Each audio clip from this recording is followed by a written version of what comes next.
Good morning. Today, I would like to follow up here in post number 18. I would like to follow up on the incompleted post number 17 about reality and the nature of evil. And if you recall, in this chart, we had the I thou and the I other as a way of framing your relationships in this five-pointed star relationship with reality. So, what do we mean by I, thou, and I and the other in reality? This sort of brings us back to one of my earliest posts. And so let me explain why I and the other is alienation, whereas the I thou type of relationship is love. So when we are driven in our youth by the motivating factor of the biological drive, but also a sense of spiritual loneliness because we are seeking connection. As I referred to before, the connection of the blissful state of infancy, that intimacy, physically and emotionally. So when we find the person that we feel is our life partner, we begin our relationship with this person as we seek and believe in the state of perfect bliss. The fact is that the other person who is our significant other is also another.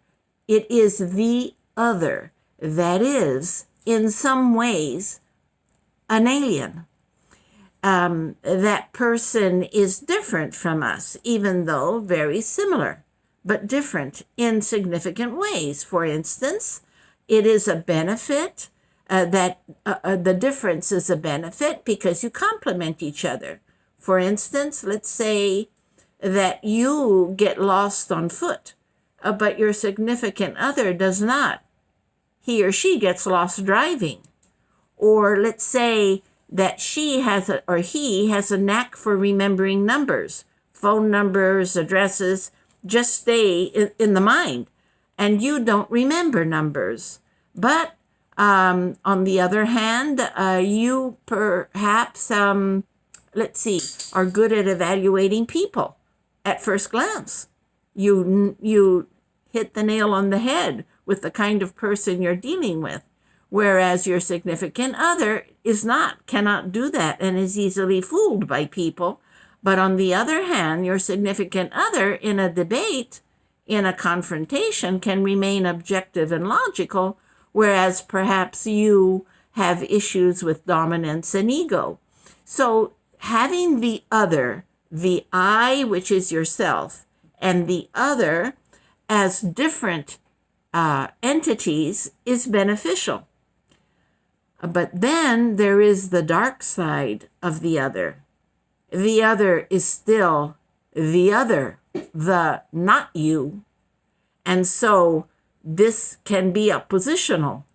This other can be menacing or threatening or alienating because it is the not you. Their perception of reality is different from yours. And this can cause alienation and conflict.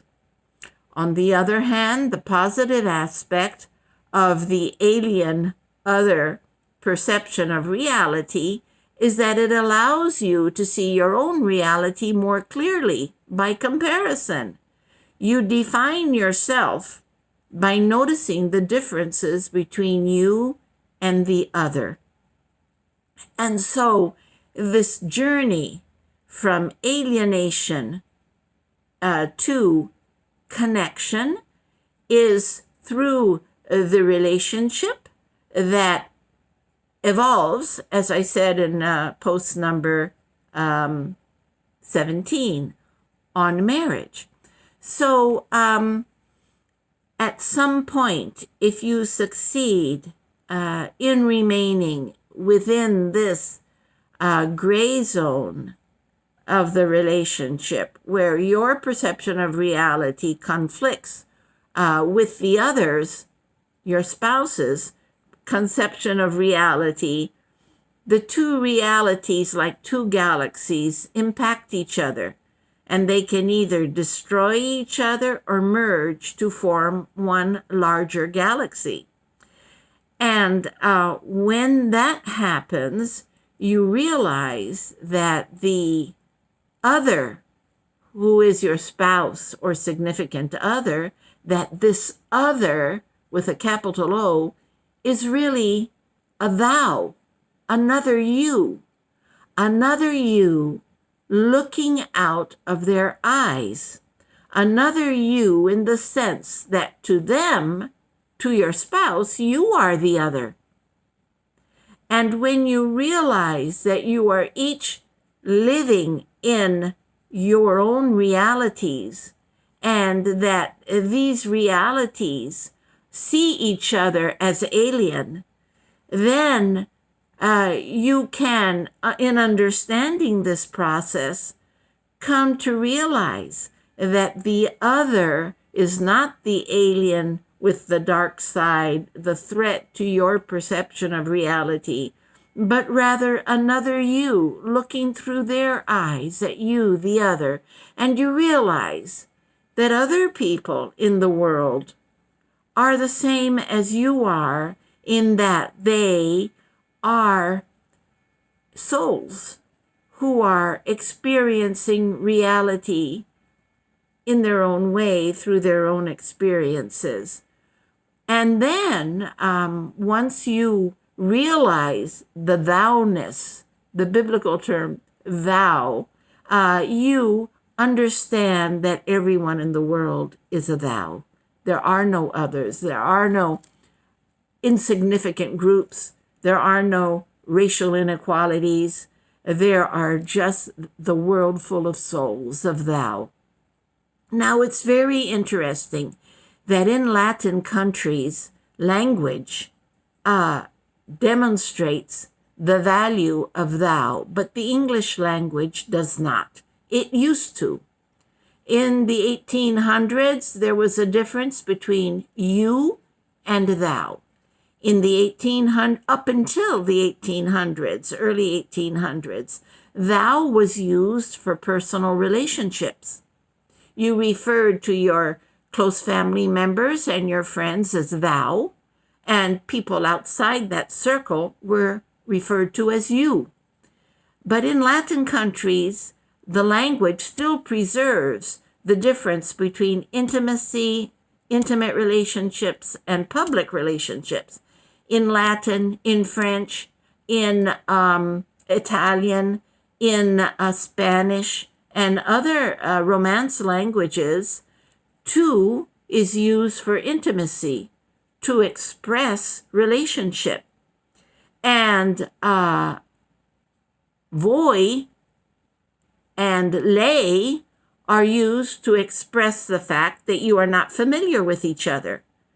So sometimes in Latin countries, people will meet each other, and after a few minutes of conversation, or a few hours, will say, "May I give you the tu?" Meaning, may I refer to you as thou, using your first name. Otherwise, I will be referring to you as lei, which is a respectful term given to professional relationships. Or I could refer to you as voi. Even though it's a plural form, it refers to a single person. It can refer to a single person to express a business relationship. So Latin countries have preserved the concept of the thou and the other. English has not. We eliminated which term? Oddly enough, English eliminates the term thou, which represents relationship. In English, we no longer have a language for intimacy. We have only a language for public and others. And we eliminated the thou and remained only with the you form. You was the formal version of relationships originally. So it's interesting that in the American culture, the thou is difficult to achieve. That's why people, for instance, in American culture, you see these programs where, for instance, a man gets down on one knee and proposes to his girlfriend. Why is she always so shocked and surprised? Why does she always go, oh my gosh? Because there are no clues, at least linguistically, into the evolving of the relationship, the evolving of the relationship. There's never that point at which linguistically you can say, you are my two. We no longer use the you. You are my thou. We no longer use the you. We are beyond that formality. So language, again, the sacred quality of language reflects a culture. And in the American culture, there's a great deal of alienation. We're not easily able to distinguish the difference between the thou and the you, because it's not linguistically formatted in our brains. And so we get confused about relationships. We might think someone is close to us when they're really not. And whereas in Latin cultures, at least linguistically, we know when we've crossed that threshold of the you into the thou. And that is a very important and essential step emotionally, spiritually, intellectually, mentally, and physically, but also linguistically. So when we can stop thinking of other groups, other races, other countries as the other, which is an alienating and separating concept, and we realize that we are all thous to somebody, then we can realize that any form of prejudice and bias is so fundamentally wrong and is a denial of the reality of our human condition. So thank you for listening. This is post number 18, I believe. Yes, post number 18 in My Advice for Life. Please contact me if you have any questions or comments, and I will see you next time. Bye.